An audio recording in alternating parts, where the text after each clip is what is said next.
Aloha everyone, my name is Miranda. I'm from Hawaii and I live on the island of Oahu. I run a small business here called Beach Bento where I make Hawaii-inspired stationery, upcycled accessories, and clothing. One of the clothing items that I make for my business is called my hanaho shorts. They're called hanaho because they're made from upcycled thrifted aloha shirts, and in Hawaiian, hanaho means to do again. But over the years of making these shorts, I've wanted to be as sustainable as possible, so I've been keeping almost all of the scraps that I get from making the shorts, which means that I've ended up with a lot of scraps. Like this much. This bin is completely full of scraps that I've gotten from making my hanaho shorts over the past few years, and the one thing I've always wanted to make is an aloha shirt scrap quilt. And the reason I've wanted to make one so much is because my great-grandmothers also used to make aloha shirt scrap quilts. To this day, my family and I still uses those quilts for picnics, for beach days, even though they're pretty worn at this point. But ever since I was a kid, every time we used the quilts, I was just in love with the colors and the prints, and it just made me feel connected to my heritage and to my grandmothers who had made them. When I graduated from fashion school at Honolulu Community College, my senior collection was also based off of this same quilt. I made it all from dead stock fabric that I had sourced locally, and my idea was for all the pieces to look like a quilt when they were together. But yeah, I thought now that I have my own collection of scraps from making clothes like my grandma's did, it's time for me to make my own quilt. I know that quilts can get pretty complicated with the patterns that people do, and also just with the quilting itself, like the batting on the inside and the patterns that people sew on top. But I just wanted to keep it pretty simple for my first one, so my plan is to copy the style of quilts that my grandma's made, which is just 2 layers. So the front is the patchwork side, and then the back is just a plain cotton fabric. And I want my color scheme to be a rainbow because I love colors, so my plan is to start at red and then transition down to purple as I get to the bottom with the scraps that I have available.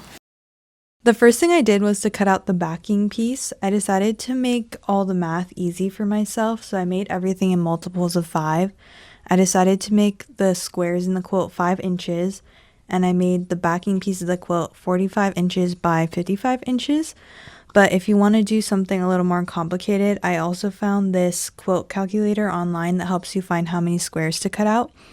But once I decided my dimensions, I tore the top edge to find the cross grain and make sure it's even, and then I trimmed down the side and made sure I added 1/4 inch around all the edges, which is the same seam allowance I'm going to be using for the squares. So in total, the width of my quilt is 45.5 inches, the length is 55.5 inches, and I made all of the squares for my quilt 5.25 inches on all sides. Hi, I just wanted to hop on and add an extra note because I realized I use the term grain and grain line a lot in this video, and I wanted to add an explanation for what that means. This is very abbreviated and you can go a lot more into this if you're interested, but I just wanted to do a quick explanation. So whenever you buy a piece of material, it'll have 2 selvage edges. This one has a bit of a tighter weave on the edge, but sometimes it'll just have a few holes dotted throughout the edge. And then between those 2 selvage edges, the grain line goes vertically down parallel to the selvage edges, and the cross grain is opposite, so perpendicular to the selvage edges. Grain line has to do with the way that the fabric is woven, so when you go with the grain this direction, it doesn't have any stretch, but then when you go cross grain, it has a little bit of stretch. The reason it's important to watch out for this, especially when you're making clothing, is because you want to make sure all the pieces of your garments are stretched in the same direction, because it can get really weird and wonky if it's not. If you've ever used a sewing pattern, you'll notice that it'll have a grain line noted on each piece of the pattern, and most of the time for garments, the grain line will go straight down because you want the stretch to go across your body. But I also wanted to make sure I kept track of it while making this quilt because I want to make sure that it stays nice and even with the stretch all going in one direction. After I had my backing piece cut out, I started sorting my scraps by color, and this is where I realized that I don't have any orange, yellow, or purple scraps, so unfortunately I had to get rid of my rainbow color scheme, which I was so sad about. But I just decided to go with an all green color scheme since it's my favorite color. Once I got all the green sorted, I started cutting out the squares, and if you didn't do the math earlier, I have to cut out 99 squares. I cut out a template out of cardstock, which was 5 1/4 inches on each side, and then I tore the fabric to find the cross grain. I ironed each piece of fabric, and I traced the template onto the fabric as many times as I could, keeping with the grain line. I did also use friction pen, which goes away when you iron it with heat. And then I also had a paper that had the direction of the grain line noted on it that I was stacking my squares on top of, so I could keep track of that and make sure all my fabrics were going in the same direction.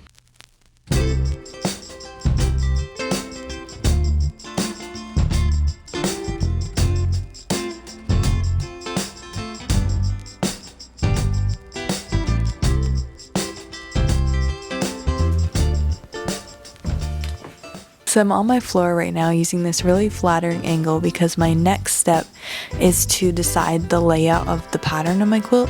So I'm basically gonna lay out all the blocks of my quilt, decide what layout I want, and then I'm gonna make stacks of each row so that I can sew through them really quickly.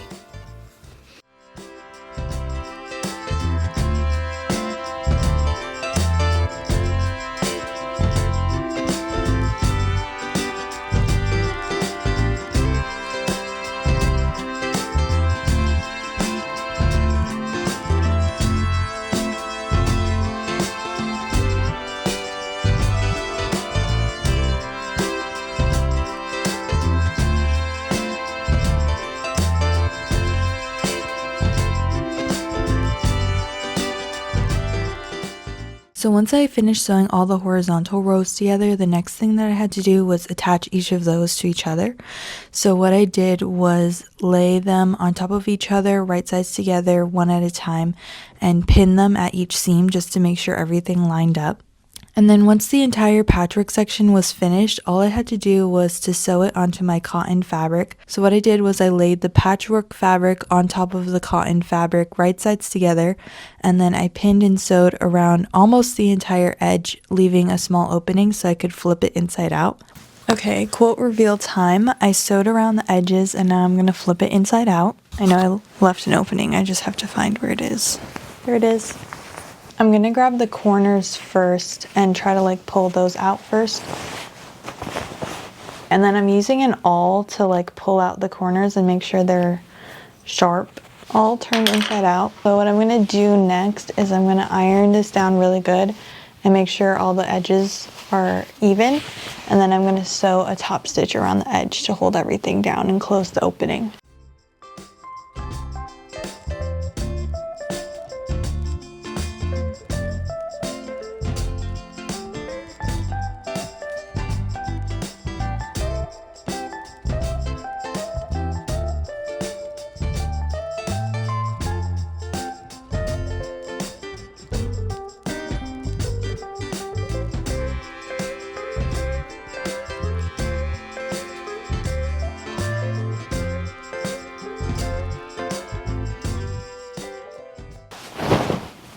The quilt is fully finished. I'm very proud of myself for finally committing to finishing this project because it's something I've been wanting to do for a very long time, but I just kept getting intimidated by how difficult I thought it was going to be. It was definitely much less difficult than I thought, and a really cool project in general, but I would definitely recommend it as a good project for someone like me who's used to making clothes all the time because it's a really good brain challenge to do something different and try something new.